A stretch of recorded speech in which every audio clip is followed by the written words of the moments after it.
اگر تم خوف پر قابو پانا چاہتے ہو تو گھر بیٹھ کر سوچو مت، بلکہ گھر سے باہر نکل کر کسی بھی کام میں مصروف ہو جاؤ۔ اگر آپ نے غلطی کرنی ہو تو کوشش کریں کہ ہر بار ایک نئی غلطی ہو۔ بلا وجہ تنقید کرنا، مسترد کرنا اور شکایت کرنا بے وقوف لوگوں کا کام ہے۔ تم اپنی زندگی میں اتنا خوش رہو کہ خدا کو بھی تم سے محبت ہو جائے۔ تم خود اپنی تقدیر لکھتے ہو، خدا صرف قلم پکڑ کر ساتھ دیتا ہے۔ مسکرانا بھی عبادت ہے، جھک جانا بھی عبادت ہے، اپنی زندگی کو خدا کے حوالے کرنا بھی عبادت ہے۔ جب اندر کوئی دشمن نہ ہو تو باہر کے دشمن آپ کو نقصان نہیں پہنچا سکتے۔ لوگوں کی باتوں پر توجہ کم دیں، بس صرف دیکھیں کہ وہ کیا کر رہے ہیں۔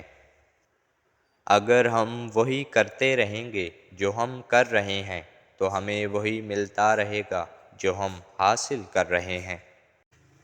ایک جھوٹ ہزار سچ کو خراب کر دیتا ہے۔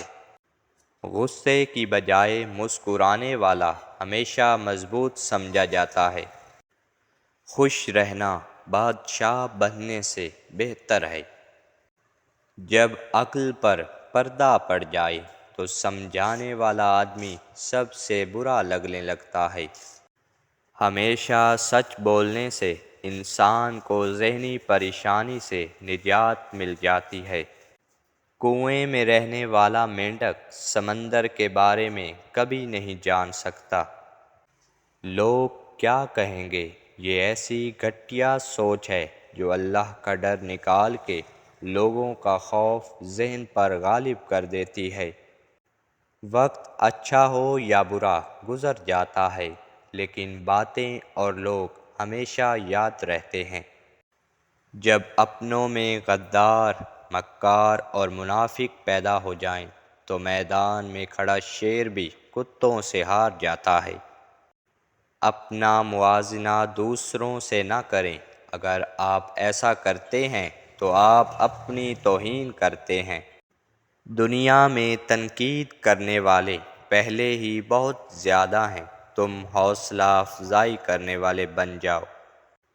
ہم ایسے منافق لوگ ہیں کہ کسی کی تکلیف کو اس کے گناہوں کی سزا سمجھتے ہیں اور اپنی تکلیف کو آزمائش۔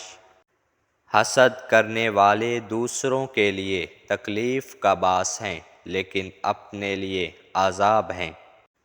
بے وقوف سے عقل کی بات کرو گے تو وہ آپ کو بھی بے وقوف سمجھے گا۔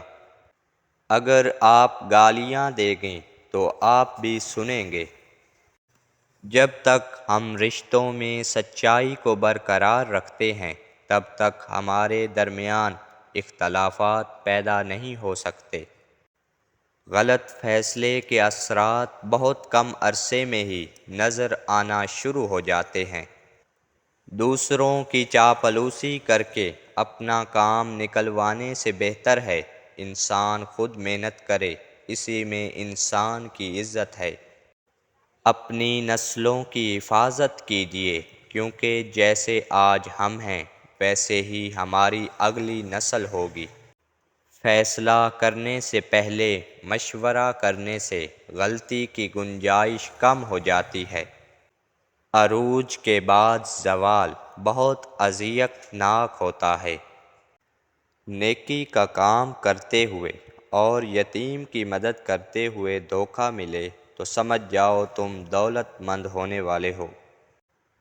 حیا کی سیڑھی سے اگر عورت کا پاؤں پھسل جائے تو پورا گھرانہ منہ کے بل گرتا ہے۔ برے سلوک کا بہترین جواب اچھا سلوک اور جہالت کا بہترین جواب خاموشی ہے۔ مصیبت کے وقت گھبرا جانا مصیبت سے بڑی مصیبت ہے۔ مصیبتیں ان لوگوں پر زیادہ آتی ہیں جو لگاتار بولتے رہتے ہیں، کیونکہ خاموشی سے بڑھ کر نفع دینے والی کوئی چیز نہیں۔